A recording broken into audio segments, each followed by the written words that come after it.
We're going to begin this hour with the exchange of prisoners held in Israel for hostages held by Hamas. And a notable part of this story, the massive celebrations that took place in the West Bank as Palestinian prisoners and security detainees who were returned over the weekend got a hero's welcome in many cases.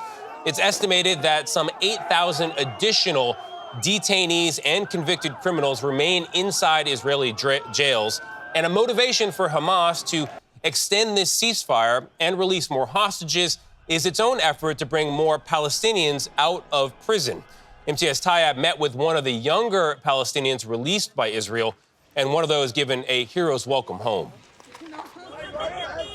Rarely do the streets of the Israeli-occupied West Bank look like this. Scenes of massive celebrations at the release of Palestinian prisoners, mainly women and children.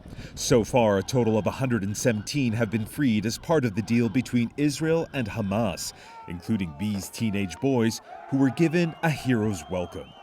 The Israeli military warned Palestinians not to celebrate the return of these prisoners, but it's a warning they've clearly defied.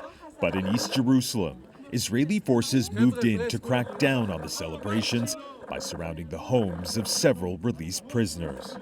Israel says the minors it's releasing as part of the truce are terrorists. The Palestinian leaders say they're just children, held for what other countries would regard as civil disobedience offenses like attending protests. The plight of prisoners is a deeply felt issue for Palestinians. According to a recent UN report, around 1/5 of the population of 5 million has spent time in Israeli jails.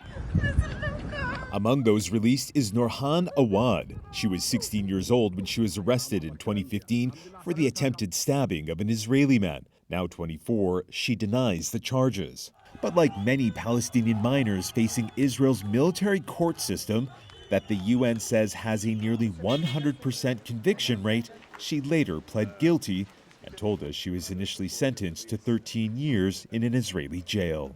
What do you want the world to know about your experience? That it was very difficult, but I learned a lot, she says. I now understand the value of many things that I did not appreciate before prison. Like what? Like the value of freedom and of sunlight. And according to the advocacy group, the Palestinian Prisoners Club, Israel is now holding a record high of 2,200 Palestinians in what's known as administrative detention, which is basically arrest without charge or trial, potentially indefinitely, a deeply controversial policy that Israel defends as a counter-terrorism measure. Gayle. All right, Imtiaz Tyab, we thank you.